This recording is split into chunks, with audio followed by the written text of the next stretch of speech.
Yes, hello! Magandang araw. Ako po si Jonathan Ryan Miklat, ka-partner ninyo sa inyong paghahanap ng inyo pong mga property. Ang gagawin po natin ngayon ay magkakaroon po tayo ng update sa Severa Mabalacat. Tatawagin po natin yung Severa Update Series. So, 4 na video po ang atin pong gagawin na i-upload. Sisikapin ko pong this week ay ma-upload po natin lahat ang atin pong mga videos na yan. At ang pag-uusapan po natin sa series na yan ay etong 4 na to. Ang una ay ang atin pong price list. No? May bago na po tayong price list effective tomorrow, August 16, 2021. Para po ma-update po kayo sa atin pong bagong price list. No? And ang atin pong susunod na pag-uusapan ay ang happenings inside Severa Mabalacat. Kung hindi nyo pa po alam, ang inyo pong lingkod, ako po ay nakatira dito mismo sa Severa Mabalacat. Na kung saan, siyempre, nalalaman po natin yung mga happenings, yung mga nangyayari dito po sa loob ng subdivision natin sa Severa Mabalacat. Hindi man po gaanong detalye ang alam po natin, pero at least aware po tayo bilang tayo po ay nakatira dito sa neighborhood ng Severa Mabalacat. So abangan nyo po ang video na yan. Happenings inside Severa Mabalacat. At ang pangatlo po natin, why chose Severa Mabalacat? Bakit po ninyo pipiliin ang Severa Mabalacat? Ano ba yung kagandahan na tayo ay mag-invest dito sa Severa Mabalacat? And ang pang-apat po na pag-uusapan po natin sa series na ito ay about the Westchester. Kung maalala nyo po, ang Severa Mabalacat ay dati pong may hawak ay ang Globe Asiatic and na-turnover po siya sa Westchester. So, sino po si Westchester? Pag-uusapan po natin sa pang-4 na video na yan. So, yan po, aabangan po natin. And in this video, tayo po ay magpuproceed ngayon sa ating first series na price list.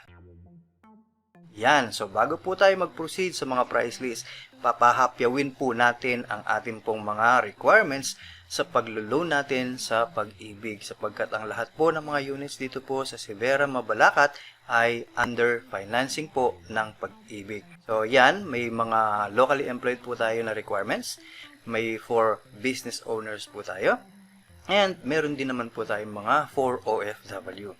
Pakipost na lamang po ang video natin para po malista nyo po ang inyo pong mga requirements. So now, let us proceed po sa atin pong mga price list. So, ito po, mag-umpisa po tayo sa upgraded townhouse A.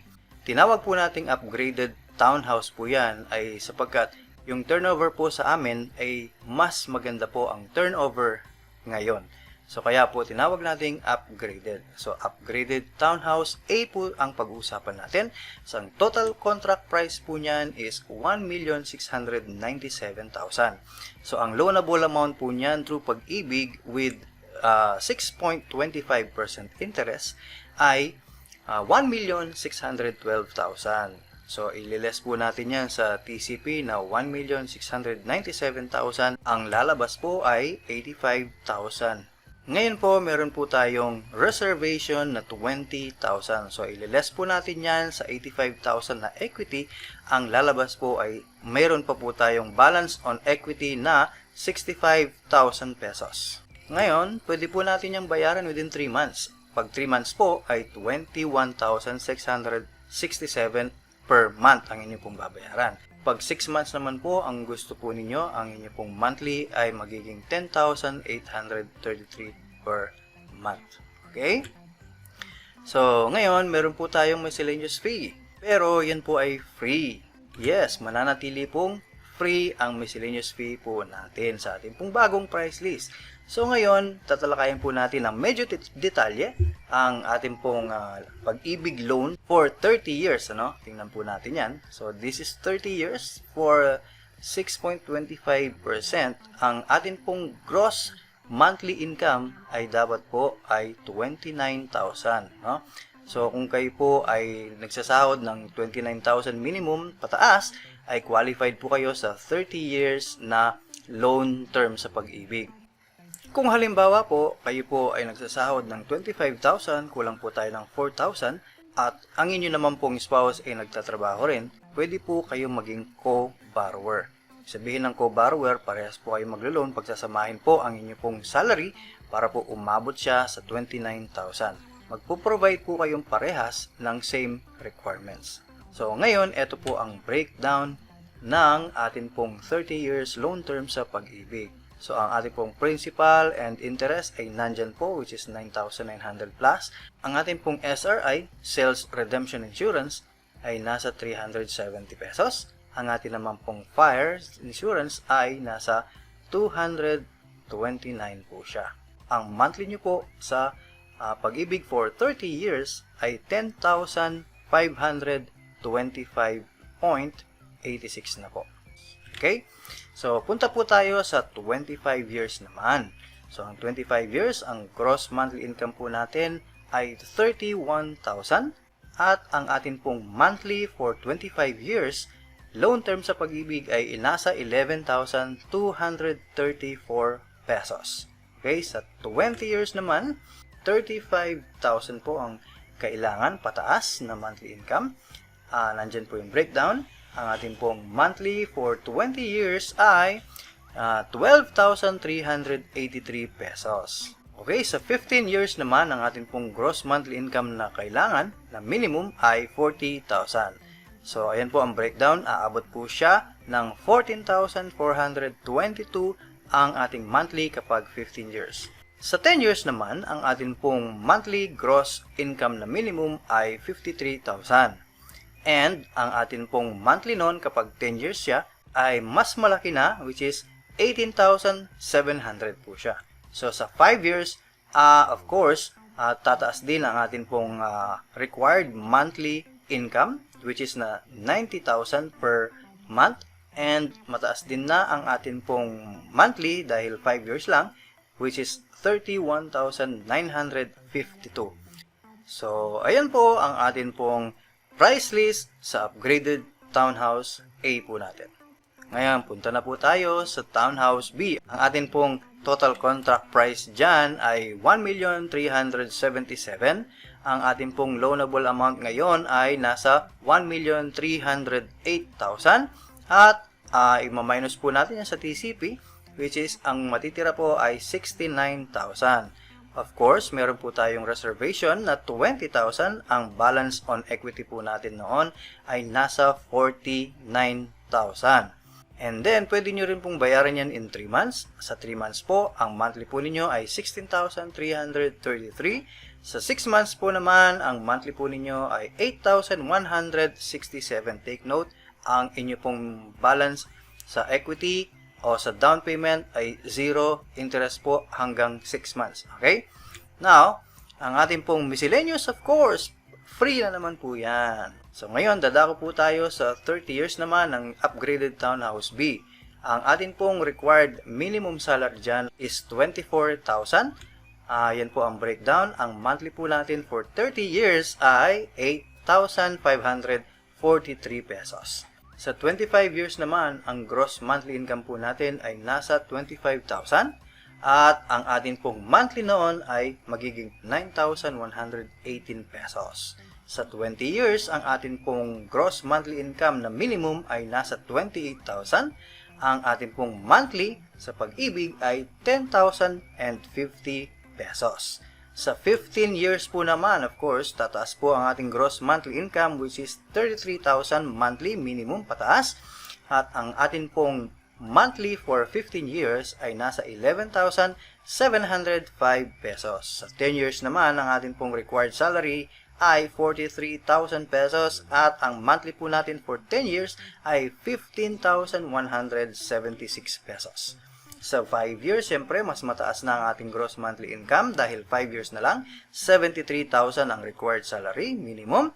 And ang atin pong monthly for 5 years ay 25,929 pesos. Kung kaya naman po, mas maganda na po yung 5 years. Kung kaya naman pong mag-monthly ng 25,000, ano? So, nasa sa inyo po yan. At iyan po ang atin pong price list sa atin pong upgraded Townhouse B. Punta na po tayo ngayon sa upgraded Townhouse Premier po natin. Ang TCP po natin dyan is 1,560,000. At ang loanable amount po niyan ay nasa 1,484,000. Kung ililes po natin yan sa TCP, ang equity po natin or yung pinaka-total down payment po natin dapat ay 76,000 pesos. Pero dito po sa ating upgraded Townhouse Premier ay magre-reserve lamang po tayo ng 20,000 at ang matitira po sa equity which is 56,000, yan po ay magiging free, libre na po. So, ibig sabihin, dito po sa upgraded Townhouse Premier, reservation lamang po ang kailangan ninyo at yun na po yun. Wala na po kayong babayaran na down payment kasi po, libre po ang 56,000 dito po sa Townhouse Premier po natin. Okay? Doon po sa interesado, chat lang po kayo. And yung pong miscellaneous, of course, free din po yan. And nga pala, take note, pag ito po ang kinukuha po natin, make sure na complete ang requirements po natin. Dito po sa Severa, mas magandang complete requirements po tayo, lalo na dito po sa upgraded Townhouse Premier. Kasi po, upon reservation, after that, ibibigay na po sa Pag-ibig ang inyo pong application loan dahil hindi na nga po kayo magbabayad ng equity. Dadako po tayo sa ating pong monthly. So, sa 30-year loan term po sa Pag-ibig, ang inyong pong required salary dapat ay 27,000 gross monthly income minimum. At nandyan po ang breakdown. Ang monthly po niyan for 30 years ay nasa 9,700 pesos. Sa 25 years po naman, ang ating pong required salary is 29,000. And ang monthly po niyan is nasa 10,353 pesos. 20 years naman ang ating pag-uusapan, nasa 32,000 ang ating pong gross monthly income required at ang ating pong monthly dyan ay nasa 11,410 pesos. Sa 15 years po naman, ang ating pong gross monthly income ay nasa 37,000 at ang monthly po ng 15 years sa Pag-ibig ay nasa 13,287 pesos kada buwan po yan. Sa 10 years naman, ang atin pong gross monthly income required ay 48,000 minimum pataas at ang monthly po niyan ay nasa 17,225 pesos. And of course, ang ating pong 5-year loan term sa Pag-ibig, mas mataas ang required natin na salary which is 83,000 pesos kada buwan. And of course, mas mataas din ang ating monthly kasi 5 years lang, nasa 29,426 pesos po yan. Okay, yan po ang ating price sa upgraded Townhouse Premier. So, ayan. So, at least alam na po natin ang upgraded and updated price list na bago ngayon dito po sa Severa, Mabalacat. So, nakita nyo po, tumaas po tayo uli. So, ibig sabihin, ang atin pong subdivision dito po sa Severa, Mabalacat ay napakaganda na tayo po ay mag-invest po dito kasi po, tumataas po talaga ang value ng Severa, Mabalacat. Okay po? So, ayan, tapos na po tayo sa price list dito po sa Severa Update Series po natin. Abangan po ninyo ang atin pong next video dito po sa Severa Update Series natin, ang happenings inside Severa. Ako, maganda po ito. Ano po ang mga nangyayari ngayon dito sa loob ng Severa Subdivision. So, ayan, magandang araw po sa inyong lahat. Salamat po sa inyo pong panonood ng video po natin. Kung kayo po ay nasa YouTube, paki-subscribe po ang ating channel. Kung kayo po ay nanonood sa Facebook, paki-like naman po ang ating pong page. Para sa ating pong mga bagong videos po natin, pag na-upload ko po itong second video po natin na series, Happenings Inside Severa, ay mapanood niyo po. Okay, maraming salamat muli. God bless. Bye-bye.